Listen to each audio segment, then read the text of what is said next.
Ok, esta diapositiva solamente es para recordar el nivel de organización que tiene el cuerpo humano. Vamos a tomar en cuenta, vamos a considerar que la unidad más pequeña que integra el cuerpo es un átomo y que precisamente estos átomos se van a ir agrupando, ¿sí? Para formar moléculas. Vamos a iniciar siempre desde lo más pequeño hasta lo más complejo.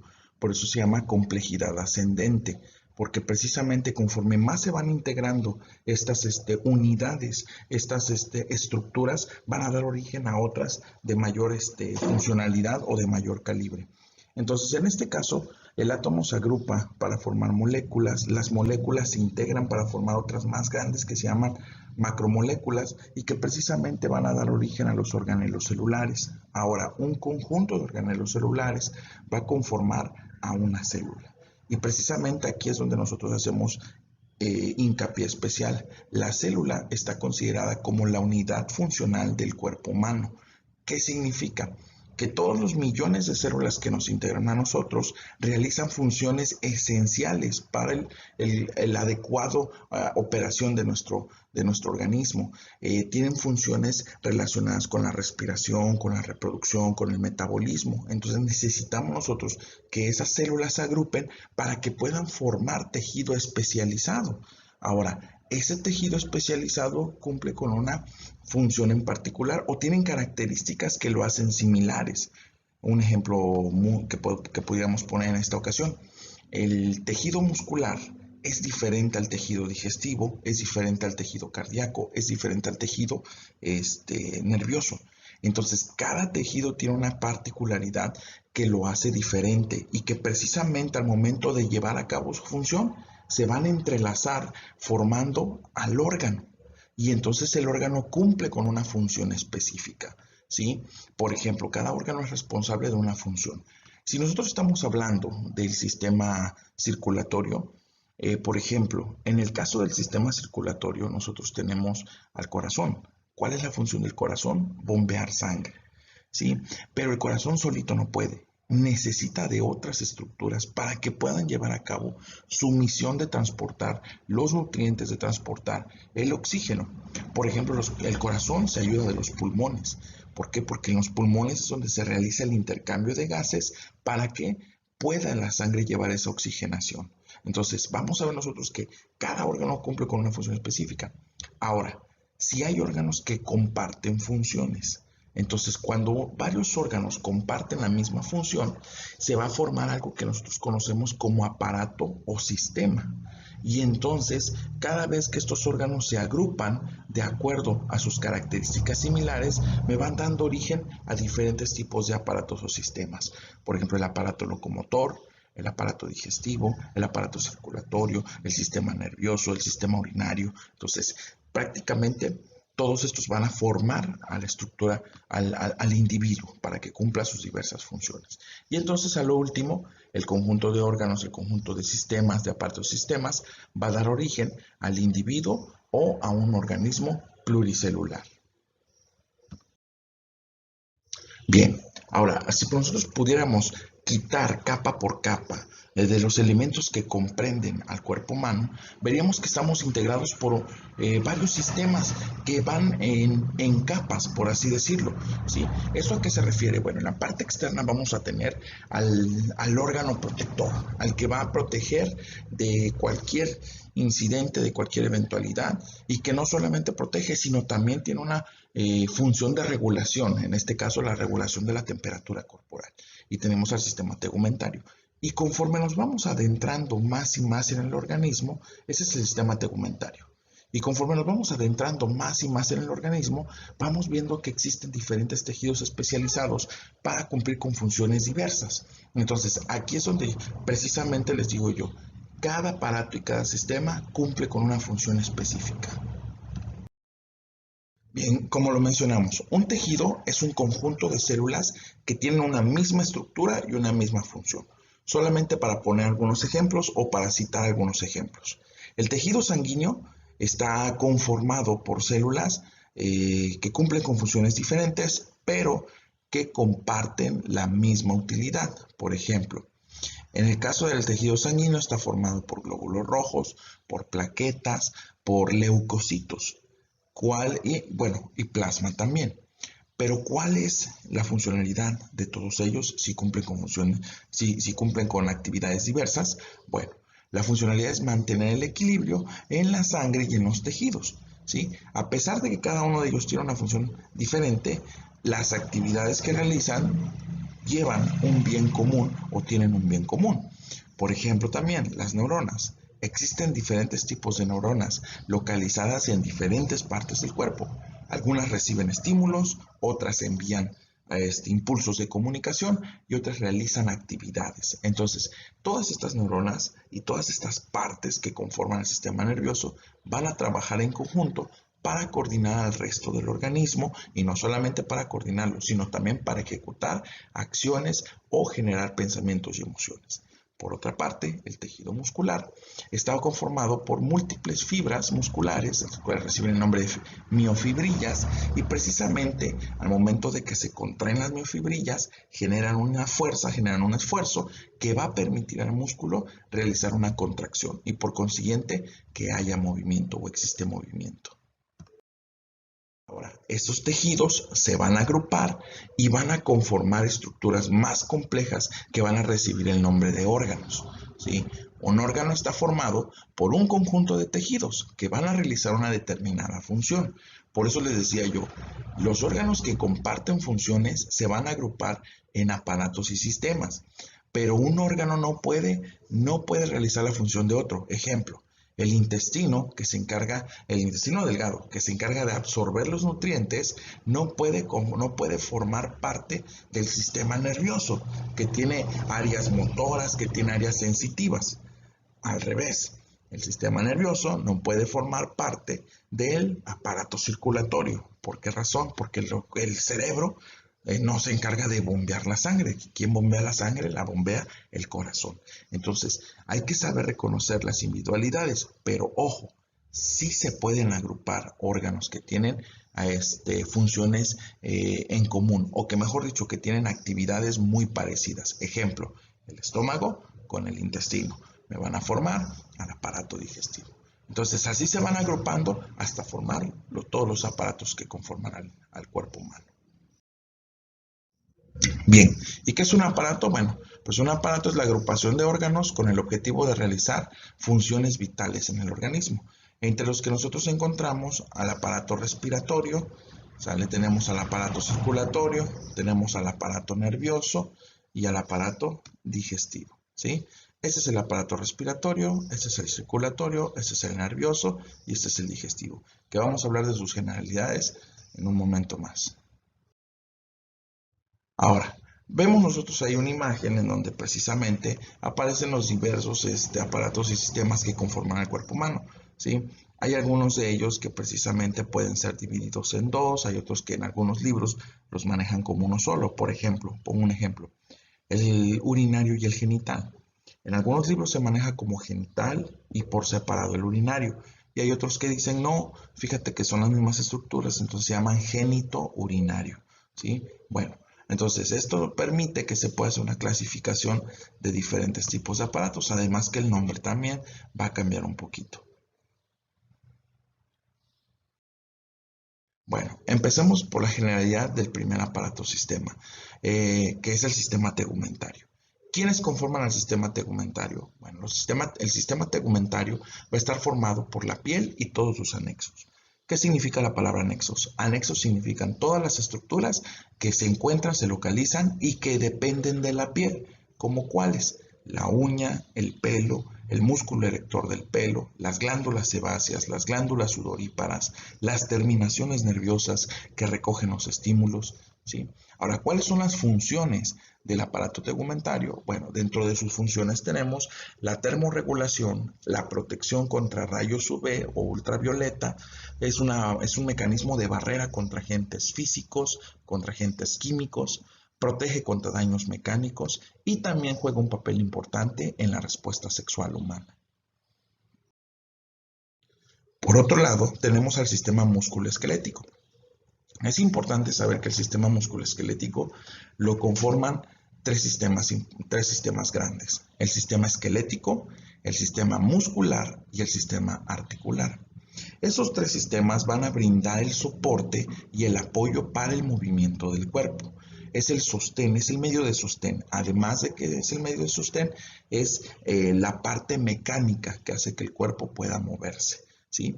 No solamente eso, sino que también el sistema musculoesquelético puede brindar por la porción esquelética, ¿sí? Es decir, por los huesos, ¿sí?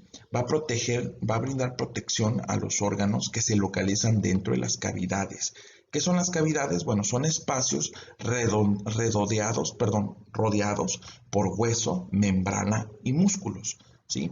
Estos espacios brindan una zona de protección para evitar que para evitar que cualquier trauma, cualquier mecanismo lesivo pueda generar una lesión importante en el órgano, ¿sí? Por ejemplo, de cavidades, la cavidad craneal en la que se localiza el cerebro, la cavidad abdominal donde se localizan las vísceras, la cavidad torácica donde se localiza el corazón y los pulmones. Por otra parte, el sistema cardiovascular es el sistema que va a estar conformado por una red de vasos y una bomba mecánica. La bomba mecánica es el corazón y que va a permitir bombear la sangre desde el centro del organismo hacia la periferia, ¿sí? Y precisamente esta sangre se va a transportar a través de unos tubos que reciben el nombre de venas y de arterias que se van a conectar entre sí en una red muy pequeña de vasos que se llaman red de capilares, y es aquí donde se lleva a cabo el intercambio de gases entre uno y otro. Ahora, ¿cuáles son sus funciones? Sus funciones son transportar los nutrientes hacia los demás tejidos del cuerpo. No solamente eso, sino que también va a favorecer en el intercambio de gases en los pulmones. Acuérdense que nosotros liberamos dos gases durante la respiración. El primer gas es el dióxido de carbono que nosotros emitimos al momento de exhalar. Y cuando nosotros inhalamos, tenemos que tomar oxígeno por parte de la atmósfera. Entonces, el dióxido de carbono y el oxígeno son elementos que se trabajan durante la fase respiratoria. Y tenemos nosotros, bueno, por último, el transporte de oxígeno hacia los demás tejidos. Otro de los aparatos y sistemas importantes del cuerpo humano, maldita moto, otro de los aparatos importantes del cuerpo humano es el sistema linfático. El sistema linfático va a producir un líquido especial que se llama linfa. Este líquido va a atravesar los capilares, la red de capilares, hacia el espacio que existe entre las células, que se denomina líquido intersticial. Precisamente, esto va a permitir que la linfa pueda penetrar hasta los lugares más apartados de nuestro sistema, de nuestro cuerpo humano, y va a actuar como como un mecanismo de barrera o de defensa contra bacterias y virus, ya que transporta glóbulos blancos, que son los responsables de defendernos ante procesos infecciosos. Ahora, el sistema nervioso va a trabajar con señales eléctricas que se denominan impulsos.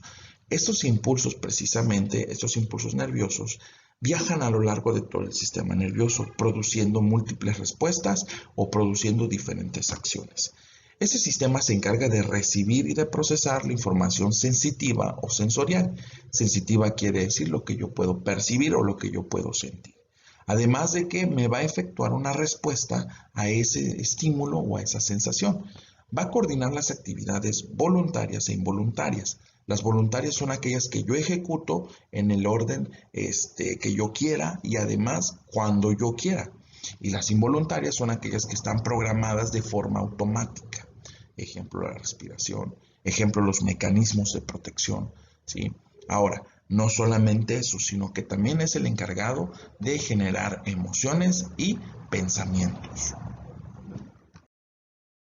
Por otra parte, tenemos al sistema endocrino, que el sistema endocrino va a estar conformado por una serie de glándulas, tejido especializado, ¿sí? Que va a producir una sustancia que genera un cambio en el funcionamiento del cuerpo y que reciben el nombre de hormonas.